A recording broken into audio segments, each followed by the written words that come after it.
I know that I've been pushed to my limit before kids, but I can't remember any of those. It's like after I became a parent, I really don't remember.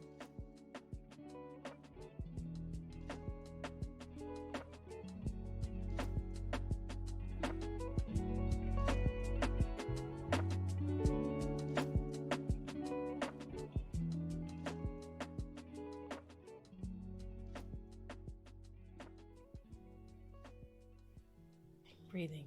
Brain feels a little empty. It's fine. There we go.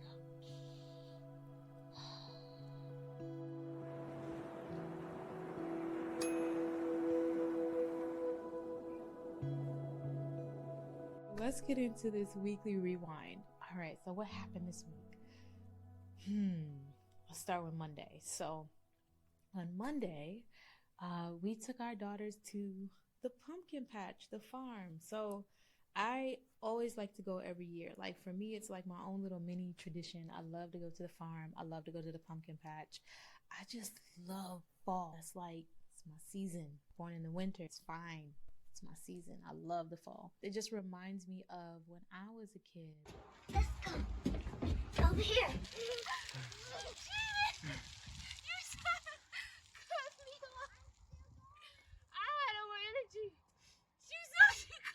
No, I ain't see nothing. She cut me off. I remember my grandfather would carve the most elaborate designs on pumpkins. He's an artist. He was an artist. And that memory of just kind of like gutting the pumpkin, roasting the pumpkin seeds, carving out different designs, it's so etched in my memory that I just want to keep it alive. And so I do that with my daughters every year. We'll get pumpkins. Before I had kids, I'd make my sister come with me. And the farms up here are like mini amusement parks. So we've been so busy, and I didn't think that we were going to get to go. And we picked up our daughter from school. It was late. My husband was like, do we want to just go now? And we just went. And we just made the most of it. And it's just such a good tradition that I love to keep alive with my family now. What else did we do? This week was, it was busy, but not really eventful. Did anything else happen this week? Let's check my phone. What else happened this week? Oh my gosh, is really that it? Is that all we did this week? Oh, we went to a comedy show, and it was interesting. It was an improv comedy show, and I wish I had like really realized that before going in. Yeah, it wasn't really my type of comedy, but it was interesting. It was an interesting experience. It was great to go and support a friend of my husband's, and yeah. I have been planning a conference, and so finally getting into the mindset to like market it, push it. Let's go. We got to get people in these seats, and I've made some good headway with that, which is nice. Not very eventful this week, but a good brain dump.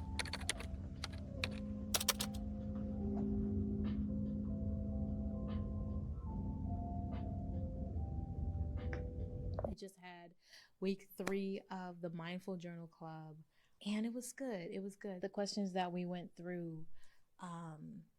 just helped me to reset, which was good. We talked about the progress that we've made over the past week, and so that for me was the conference and kicking into high gears, my grandmother would say, and really just like pushing it out to the world so that people can actually find themselves in the seats next month. Intention setting. I always start my journal sessions with intentions, setting our intentions, and that's where I found the most value, because I've started to feel like the branches of a tree versus the roots of the tree. I feel like I'm wavering. I feel like I am all over the place. And before, all of my mindful practice and really dedicating myself to journaling before all of this, when I would get into a space that was shaky and a lot was going on, I would lose my mind and I wouldn't be able to honestly respond to anything. I'd just react uncontrollably to different situations. Sometimes not the best reactions. And I don't think when we're reacting, we are making the best decisions. We have to learn how to respond. And so I just remember being in moments of chaos and not knowing how to respond. And now I'm in similar chaos of a lot of things happening and planning a big event, but I'm watching myself respond. And it's an interesting thing when you get to a point where you can, when you're aware of yourself to a point that you can see your growth. So I'm finding my grounding. I'm recognizing that I'm feeling like the branches and I need to shift my weight back to being the roots so that I can stay level-headed and clear in my decision making over the next few weeks. And then we did a mindful practice. And so this mindful practice was really cool. It's one that I love to do because it really is about being present. And it's very simple. You take where you are at this moment and you basically go through your five senses, right? What do you see? What do you hear? What do you smell? What do you taste? What do you feel? And it's not about overthinking. It's really just about being exactly where you are. And the more you practice this particular exercise, the more in detail and in depth you can go with it. And so I noticed that when I got to what do I feel, I was writing. So I go, I feel the pen in my hand. I feel the journal in my lap. And as I continued to write, I said, okay, now I'm feeling the sharpness of the page. And that sharp word took me to a pain that I was feeling in my hand, but wasn't aware of. I wasn't aware that my hand was actually hurting from writing in that moment until I did this practice. And then from that internal feeling, things we don't really pay attention to, I was able to go even deeper. And so practices like this mindful practice, what do you see, what do you hear, what do you smell, what do you feel, what do you taste? With practices like this, they're not only helping you to be present, with your mind, but then also with your body.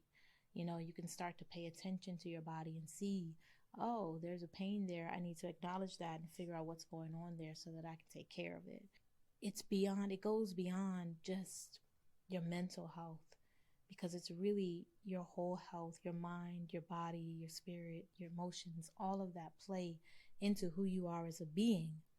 And when you can really tune into who you are, self-discovery practices, mindful practices, tune into who you are, tune into where you are. When you can do that, it really helps you set your life up to be a healthier, happier, better one because of your awareness, simply because you're tuned in. You know what you need. You know when you need to rest. You know when you need to eat better. You know when you need to just kind of take a step back, or when you need to push yourself, and you know your limits and your boundaries when you're self-aware. And so journaling, mindful practices like this, I love doing them because they help me to become a better version of myself, or a more evolved version of myself. I'm always growing, always improving. We all are. And it happens even more when we are tuned in and tapped in to who we are at our core. And our big prompt, our toughest prompt, was about self-discovery and resilience. And so we kind of leaned into an experience or a moment where we felt pushed to our limit. And so it's so interesting. I know that I've been pushed to my limit before kids, but I can't remember any of those. It's like after I became a parent, I really don't remember a lot of what happened and a lot of who I was before I was a mom. It's very interesting. Like I have to go back through photos to be like, oh yeah, that's what it was. That's what happened. That's how I acted. I have to go through photos and videos to see that. And then even when I look at those, I'm like, interesting, because that's not where I am anymore, right? And so when I thought of this prompt, a time where I felt pushed to my limit, the only thing I could think of is when my babies are crying and I'm trying to meet a deadline and dinner needs to get on the stove and it's just so much chaos and everything needs to happen all at the same time. And then the second part of that question is, what did that moment, or what do these moments teach you about yourself, about your strengths, about your vulnerabilities, and how can it help you to navigate better in the future when everything is happening all at once, or it feels like that? What that teaches me is that, okay, I am allowed to take a step back. I am allowed to go and get myself together, breathe, do whatever exercises or whatever I need to do to get myself to a point where I know that I am going to respond and not react. That's huge. That is huge. Being able to just kind of take that moment and be like, okay, I don't have to just react to this. I can step away and come back when I'm ready and respond. And that's perfectly okay. And so that's what those moments teach me, is that I have the power to get up, to breathe, get myself together, and come back and figure out what needs to get done and in what order. And so what I love about that, the theme of that again was self-discovery and resilience. And what I love about that, it's just really more about understanding yourself, figuring out who you are at your core, right? And the more and more you understand yourself, the better you'll be able to respond to situations, experiences, people, things that come up that are triggers for you. And it just helps you to understand even what those triggers are and being able to name them and know that your triggers don't have to have control over how you decide to respond. The more we're pushed to our limits, let those times in our lives teach us how to respond and manage and navigate. Let those moments be the catalyst for recognizing our triggers so that when we're confronting a trigger, we can either avoid it, manage it, or navigate through it. So being pushed to the limit is not a bad thing. Teaches you more about who you are, pushes you to become a better person. It pushes you to just understand yourself. And then I always end with gratitude. Gratitude is the root of joy, to be honest. It really is. It's just the root of joy. We can be having the worst days, but if we think about something that we're grateful for, I can promise you a smile will cross your heart. Gratitude is something that I like to stay grounded in. Grounded in gratitude is something that I like to tell myself. I ask myself, are you grounded in gratitude?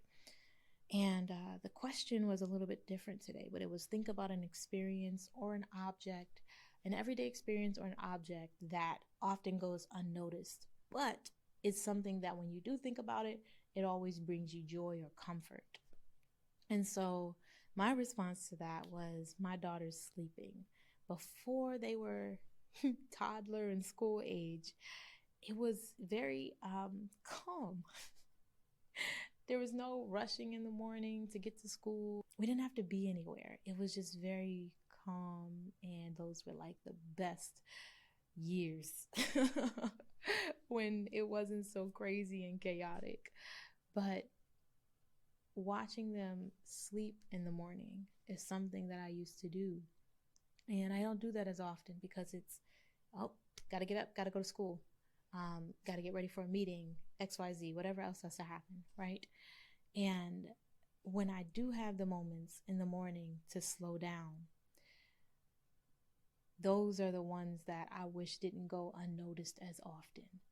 And so whether that means I need to wake up earlier or or if that means that I need to just rush less and move slower in the morning, to take in those moments more. It's something to think about, right? But there are often things in life that go unnoticed, whether it's something as simple as the nature that surrounds us, or even the person giving us the coffee, at Starbucks, or the drive into work. I love leaving my house to go to our studio, this one route that has so many, I'll call them majestic, beautiful trees, especially now at this time of year. And it just feels like we're in a different world when we're driving. And that often can go unnoticed if my head is in my phone, right? But it's something that brings me joy, it brings me comfort. So that last prompt was interesting. It's important for us to just kind of take that time to slow down, to lean in, pay attention, be present to what's happening around us, because if we don't, we'll miss it and we'll blink and life will be over. And we really have to slow down, be mindful, stay present, and take in as many of the moments as we can while we're here. Those are the prompts today. Very insightful. The week wasn't as eventful as it usually is, but it was still full. And I'm just grateful. I'm grateful to be here. I am feeling pretty optimistic and hopeful about the week ahead. I don't really know what's on my plate yet. I'm not going to think about it till tomorrow morning. But I'm feeling hopeful, feeling optimistic, feeling pretty good. So I'm going to go ahead and wrap this up. And I will see you all in the next video.